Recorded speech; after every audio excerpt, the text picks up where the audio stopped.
Hi friends, welcome to my YouTube channel. I'm Arn Pezzamenti and most of my family calls me Nonna. My grandkids do, definitely, my great grandkids will. So Nonna means grandma in Italian.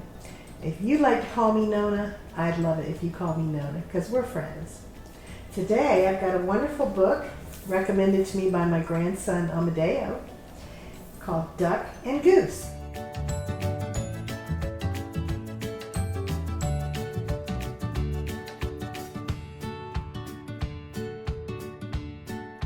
So we'll see. I haven't read this one, so we'll learn together. And oh, it's written and illustrated by Tad Hill. So he did the same thing that I did with my book. I wrote a book too, and I also illustrated it. That means that I drew the pictures. So Mr. Tad drew the pictures and wrote the words too. So that's kind of special. I like his drawings. They're real pretty, aren't they? Duck and Goose. Oh my, what's that? Duck quacked. That's a silly question, Goose honked. It's a big egg, of course. Of course it's an egg, I know that, huffed Duck. What I mean is, where did it come from? Goose looked skyward. He looked up in the air. He looked to the river. He looked to the fields. He thought very hard. Who are you? He asked finally.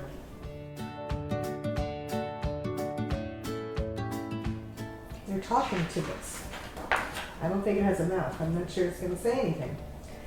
I, said Duck, puffing at his feathered chest, am the one whose egg this is. I saw it first. Goose quickly raised one webbed foot. It's mine. I touched it first.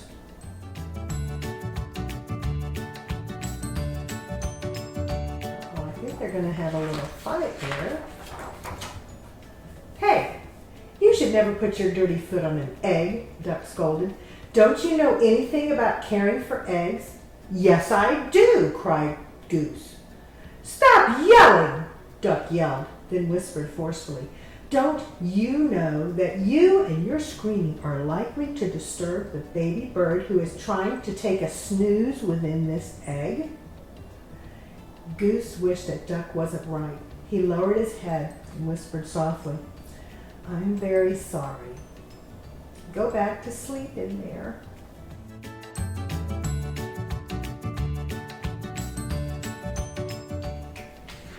Well, at least he said sorry. That was nice.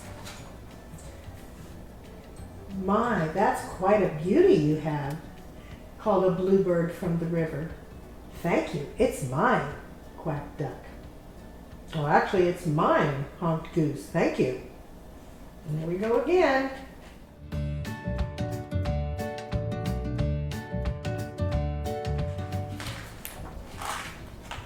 So, asked Duck, what do we do now? We should do something, suggested Goose. Uh-oh. You are right. Good thinking, agreed Duck. Like what? And this is what they decided to do. This is what they're thinking. They're making a fence around it so nobody else can get near it. This egg is private property. Duck's egg. No geese allowed. No honking. $5 fine. That's what Duck wants to put around on his signs. Now Goose has different signs. If you are a duck, keep walking. No ducks beyond this point.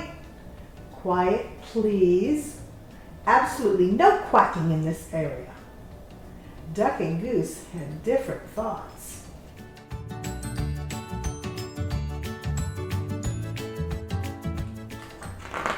They're both being sort of selfish, I think.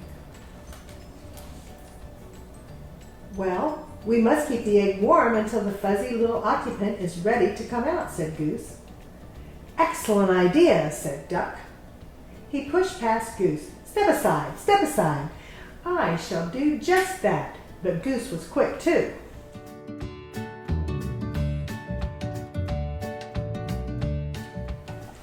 After a flurry of fussing, grunting, groaning, slipping and sliding, honking and quacking, oh boy.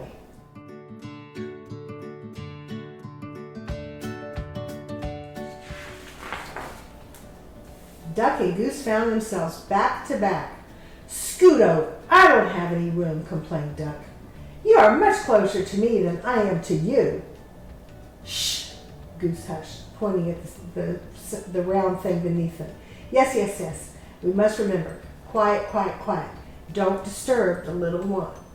And so they sat, very still and very quiet, waiting.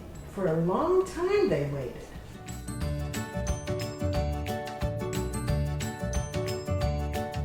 And they're mad at each other.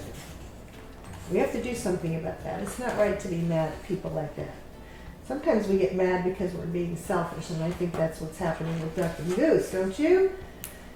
They listened to the crickets chirp and the frogs burp. "I'm going to teach this baby bird to quack like a duck," boasted Duck. "Well, I'm going to teach it to honk like a goose," Goose honked back. "I'm going to teach this baby bird to waddle," Goose added. "So am I," said Duck. They heard the pitter-patter of rain. "I'm going to teach this baby bird to swim," Duck said. "Me too," said Goose. To pass the time, they sniffed wildflowers in the warm sun and shared breadcrumbs while Goose taught Duck to honk. They watched the sun set in the sky, and Duck taught Goose to quack.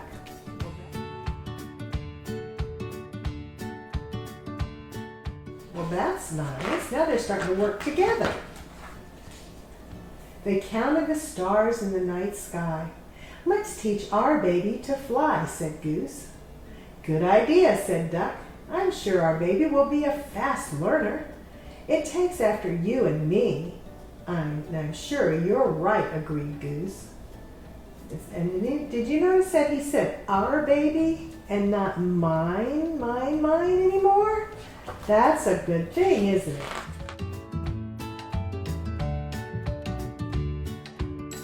Sometimes you just need to calm down and just step back and wait so our anger kind of goes away. That's good. Together, they waited until... "Do you feel that, Duck?" Duck nodded. "Yes." "Did you feel that, Goose?" "Yes." "It's time, Goose. It's time," Duck squawked.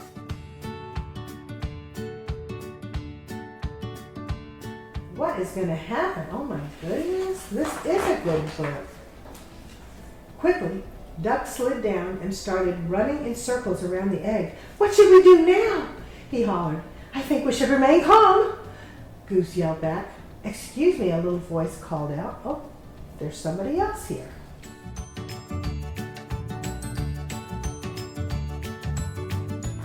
Who could that be? Duck stopped. In all the exciting confusion, he failed to notice the little bird kicking at their egg. "Can I play too?" she asked.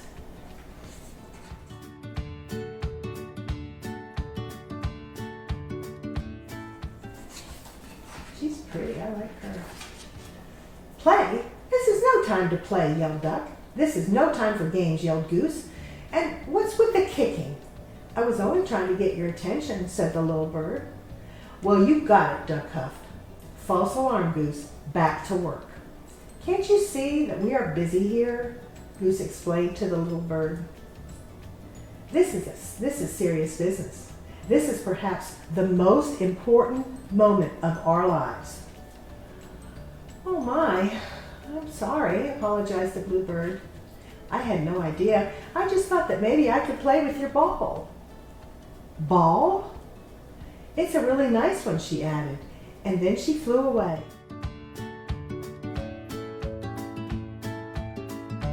Oh my goodness, I think we made a little mistake about what this little thing is. Goose gulped. "Did she say ball?" he whispered to Duck. "You know, I did have my doubts," Duck said finally. "It's a bit squishier than most eggs I've seen." "Yes, and I must say, I was somewhat suspicious of those big dots," Goose admitted. "It may not be an egg, but it is lovely," said Duck. "Oh, absolutely, Duck. I couldn't agree more. It's a keeper."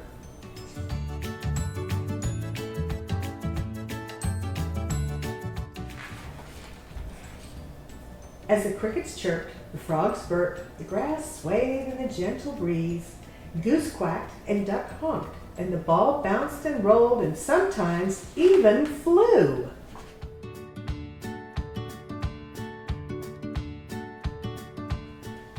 Wow, that was a good book. I've not read that one either. Did you enjoy that? I did.